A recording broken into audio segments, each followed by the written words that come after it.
Hey everybody, and welcome back to the vlog. Again, I want to thank all you guys for subscribing, and especially, and I keep saying this, but it's true, especially you guys that are making comments. I'm happy to report that all her supporters have now gone away.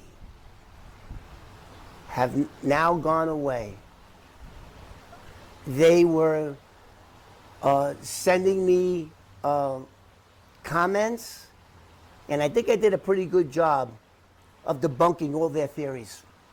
And knock on wood, they haven't been back, and I really don't want to. I really, I'm trying hard not to lash out at her fans because I just look at them as a bunch of victims. I categorize them in two ways. Actually three ways. Either they're just dumb and can't tell the difference between a blatant lie and the truth, or they're naive, or they're just like her. Three. So I'm going to just try to treat them as people who have been fooled by her, as I have. I admit it. I plead guilty to it. I did it. So I just want to make that clear, and I'm very happy that I'm not getting any more negative comments or comments that are defending her. That has stopped. It has stopped. So, okay, today we're going to do... Oh, and the other thing that I want to talk to you guys about is I made a mistake in my last video where I said that I let Carolyn, Manzo, and Teresa, I think it was, off the hook as far as being subpoenaed and deposed for my case. That wasn't the case. It was Teresa and Jacqueline that were scared and they didn't want to do it, and those two are the ones that I let off, and Carolyn Manzo was deposed. And I have her deposition on video. I just got to find it. I might post that as well. So now that we got that out of the way, because I want to make sure that somebody will say, oh, it wasn't Carolyn. I don't want to be attacked again. Not that I don't know how to take care of myself. I'm from the South Bronx in New York City. I know how to take care of myself. I know how to take care of myself. I know how to defend myself, and I know how to catch people, because that's what I do. After all, this channel is about the FBI informant, my career as a confidential informant, and I sort of have to put this on hold until I totally debunk every one of her lies, and that's what this channel is now devoted to. Danielle Staubs and pulling her covers off of all of her lies. And there are 12 years of interviews. The more interviews that I look and the more blatant lies, it just blows my mind. And the interviewers, like this one that we're going to be doing, you're going to see this guy, this interviewer, for over an hour, let her spew, just run with these unbelievable fairy tales. So the last time I did my video, on the other thing, I want to apologize because I did let my emotions get the best of me. And so now I thought, let's do the fairy tales. And the fairy tales are lies that she told that really don't hurt anybody. They're just fairy tales. They're fairy tales. Like you would tell your 3-year-old when you put them to bed, you read a fairy tale to them. And that's what this is, fairy tales. And it's kind of amusing. And we're going to look into her fairy tales. Okay, we're going to go back, and I got some notes here, so from time to time I'm going to be looking at them. Okay, now we're going back to 1971 when Danielle Staubs, oh, no, in fact, let's go back even further than that. Let's start off with what she said in this here interview, if you want to call it an interview, because the guy just sat there like an idiot. Look at this guy's face. Look at this guy's face. Did that for the whole hour and 30 minutes that she was rambling on. Okay. Let's talk about her being raped by her dad. Okay? In this interview, she claimed that her abuse got worse when her brother died. That happened before she reached the age of 2. Now let's look at this. This is a little girl that I got on the internet. I don't know her. It's just a little picture of it. This is a 2-year-old. Look at what a 2-year-old looks like. Think about your memory. I mean, I think my longest memory was when I was maybe 5 or 4. Maybe. And it was cloudy and there were very few of them.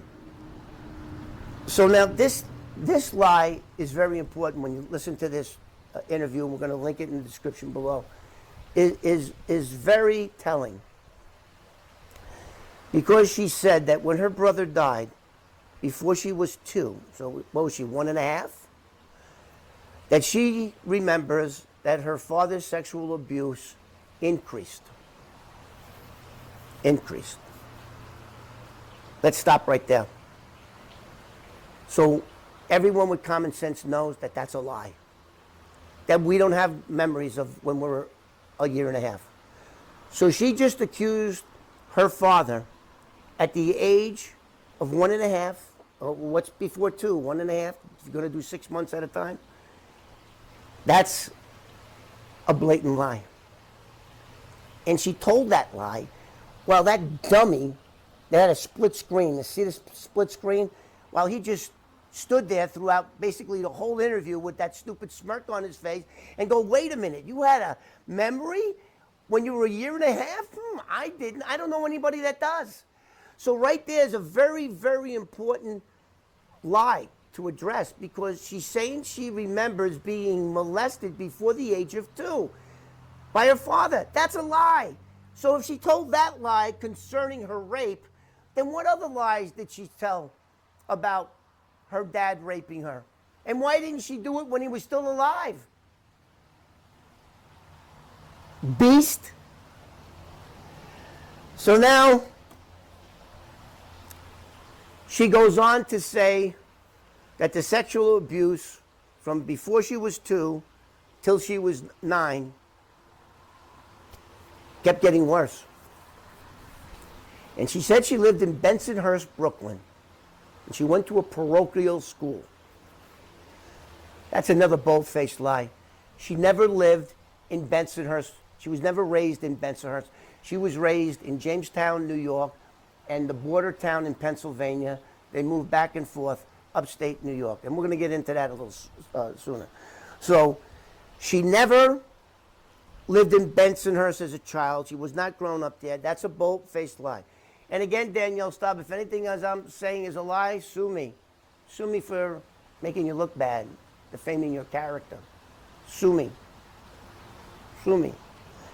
Never grew up. She did live in Bensonhurst in 1987 when I removed her from Miami to New York. She lived with, she had 2 apartments in Bensonhurst while I was with her, dating her. Okay, so now she says that the abuse got worse after her brother died from 1.5 years old to 9. And when she hit 9, she started to rebel against the sexual assaults. And she would run away from Bensonhurst to Jamestown, New York. Well, that's 400 miles. Now, I worked for 3 railroads. I worked for Penn Central in 1975. I worked for Conrail, and I worked for New Jersey Transit. I am very well aware of how the railroad works. So now she's saying that she went to Grand Central, bought a ticket at 9, got on a train with her ticket, had it punched by a conductor, and went up to her aunt's horse farm. Well, At 9 years old, there is no way in hell that a ticket agent is going to sell an unaccompanied 9-year-old a ticket to go 400 miles away. And then once she gets her ticket, now she's on the train, the conductor comes along, and the first thing he's going to say is, where's your parents? And when she ain't got one, he's stopping that train, and he will be contacting the railroad police. Railroad has their own police department, law enforcement. They're real police. So that could never happen. That could never happen. Now, I'm going to break down all her lies as though this was a criminal case and we were preparing for trial. And, you know, working with the DA or a United States attorney, this is how we do it. I have 30 years experience on how to do this. And since she's got all of this on tape, it's going to be very easy for me to do. So she goes up to the horse farm, and then according to her, she's getting a calling. Oh, from the heavens. She's getting a calling that she needs to be a ballerina. Oh, oh yeah. Oh yeah, I can hear it. Oh, you need to be a ballerina. Oh, you need to go to where there was a ballerina show called The Nutcracker, and it was on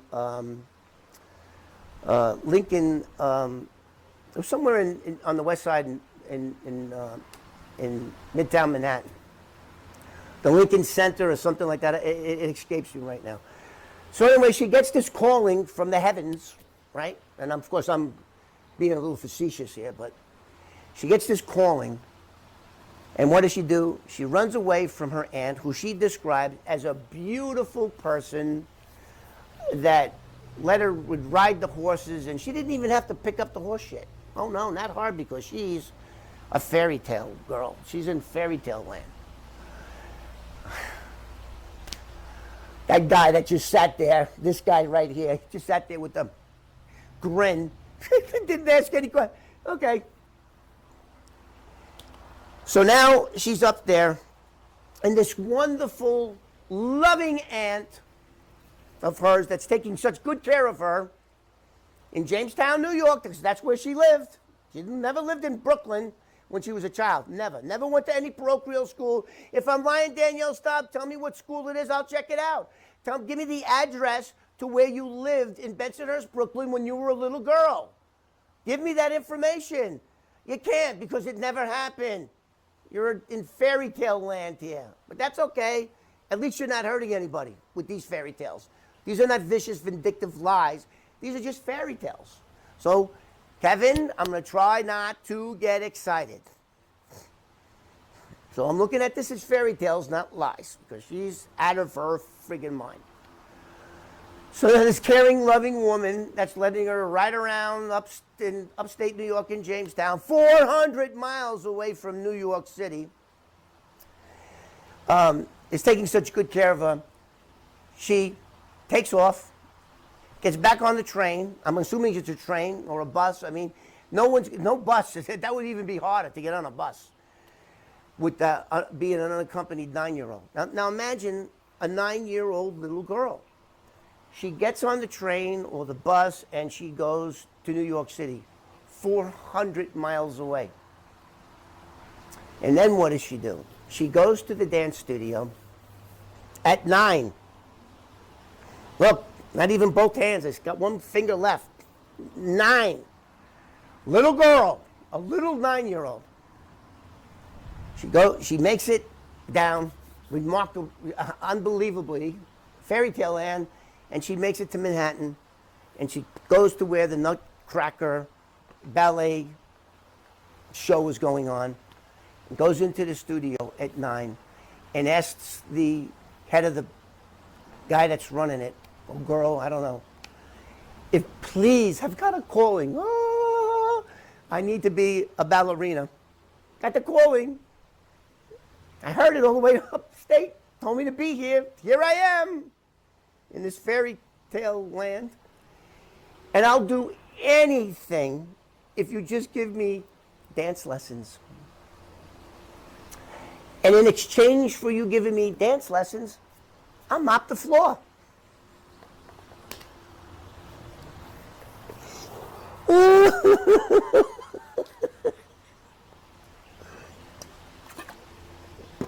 I'll mop the floor. And of course, the head of the dance studio says, well, of course, I mean, well, you got a calling, so of course I'm going to ignore all the child labor laws in New York State. And I'm from New York City, and I remember getting my first job at the A&P supermarket. I had to get what they call in New York working papers from my school, proving that I was 16 years old, had a valid Social Security card, and I had to show that paperwork.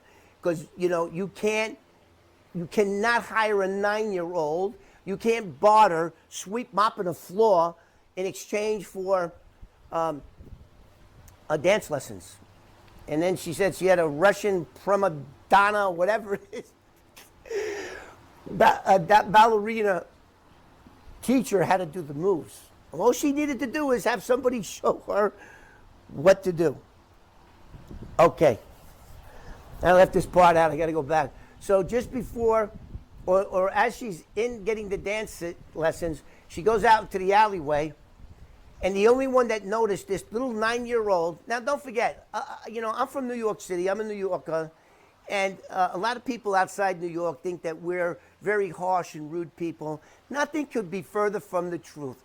We are, for the most part, the most kindest, warmest, generous people walking the face of the earth. No New Yorker would see a 9-year-old girl walk out of Penn. She wouldn't make it out of Penn Central. They have railroad police in there. She wouldn't make it to the street before somebody said, stop, wait a minute, little girl, what are you doing? That's the hub for all runaways and the bus station on 42nd Street. She would not make it from there all the way up to Lincoln Center. That's where it was, Lincoln Center. And by herself, somebody would stop her and say, what's that kid doing? That would never happen. So she wants us to believe that the Hells Angels, a group of Hells Angels spotted her and they protected her. But, okay, Kevin, calm down. This is just a fairy tale. But it's a fairy tale she's selling, not to all the smart people out there that know she's full of crap, but to either the naive people or the people that just blindly follow her. I mean, I feel sorry for you people. I really do. And I'm sorry that I'm going to have to bust your bubble and expose that monster beast for what she truly is. Okay, guys. So now we addressed the fairy tale of her being this ballerina and whatnot. And now I'm going to go over a couple of other lies that she said. Now, don't forget, I was married to her. I was married to her for 1 year and dated her for 2. So total 3 years. And in a 3-year period, trust me when I tell you guys, she told me everything about her life. Everything. So as she's going on, now this interview here, the first part of this interview is about the fairy tale ballerina story that is impossible to have occurred. It's just, there was no way. And then the other thing with the ballerina story is, so then after she gets done with her classes and mopping the floors, then she gets back on a train and goes all the way back up there, does it again in the middle of the night, 400 miles away. So she traveled 800 miles. So, I mean, it's just physically impossible. It is impossible for this fairy tale to have happened. Impossible.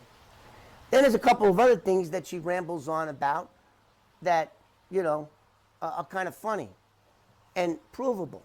Okay? And if I'm wrong, Danielle Staubs, tell me. Okay, she said, she goes on with this interview that when she was 20, I guess 19 to 20, she worked 90 hours a week. And she went to NYU, which is another lie. You didn't go to NYU. Didn't tell me you went to NYU. There was no time for you to go to NYU. Okay, so that's another lie. And if I'm wrong, confront me. Confront me. Never told me about no NYU. Never told me you lived in Bensonhurst as a kid, went to parochial school. Now, parochial school could mean a lot of things. She says she's Catholic. So anyway, I don't want to get into that. So she says that she would work 90 hours a week from 19 to 20, and then she accumulated over $1 million. Wow, that's pretty good.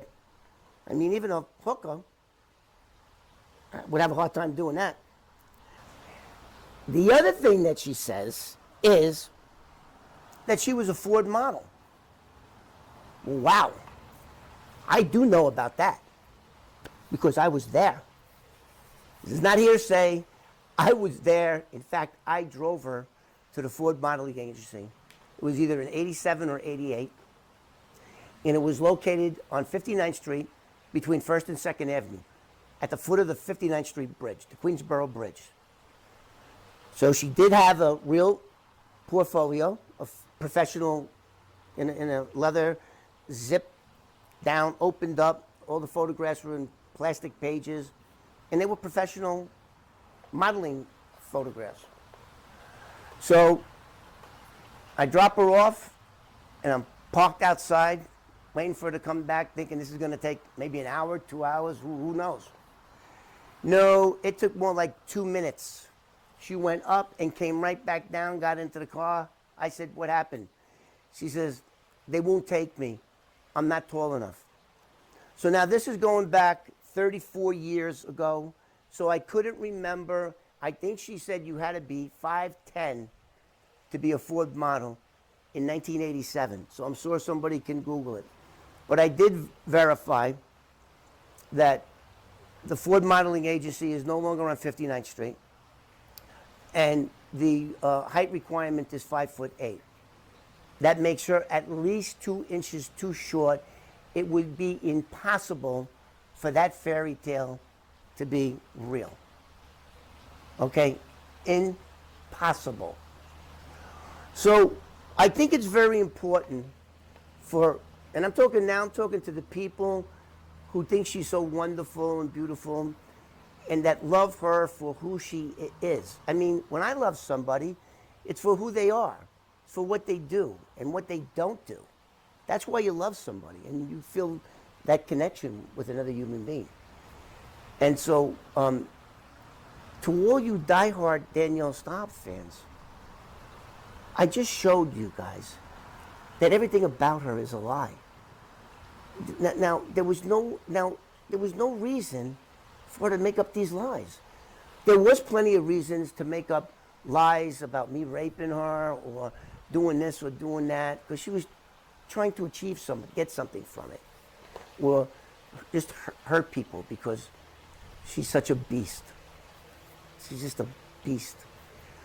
So to all you people that, I'm doing this fairy tale vlog because it's going to show you that she's not in any way, shape, or form the person that you like or love or adore or admire. She's none of those things. And another question that a bunch of people have been asking is, why hasn't she responded to my videos?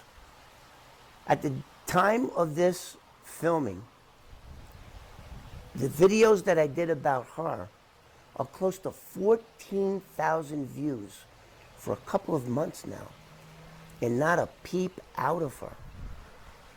Compare that to the Wendy Williams show.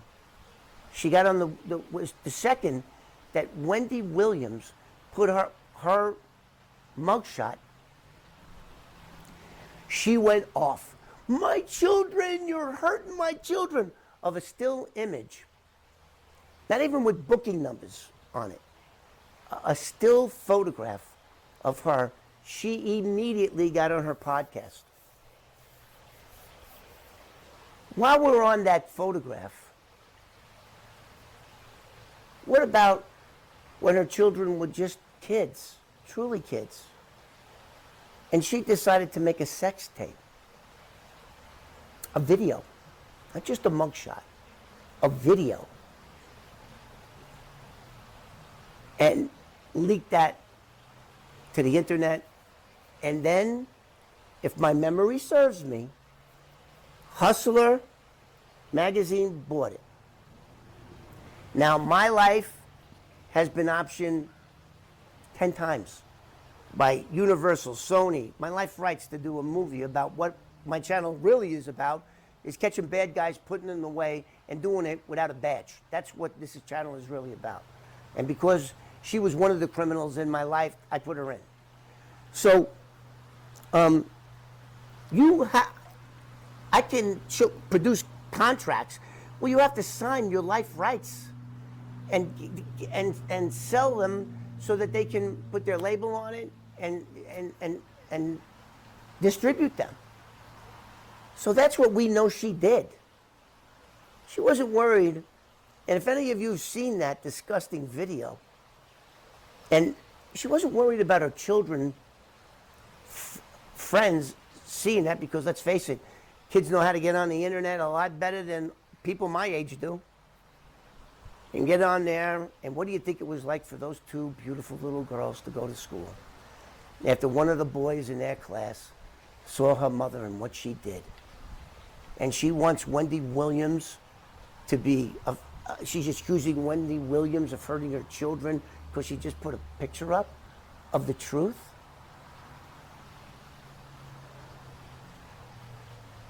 For all you supporters of Danielle Staubs, please start listening to these vlogs, because they're not going to stop. I have literally a library of 12 years worth of interviews. I'm going to go through every one of them and pull every lie out. Again, thank you guys for subscribing, and keep those comments going in. And if you have any information that you think I should know that'll make a great vlog, please include it in your comment section below. And thank you guys, and God bless.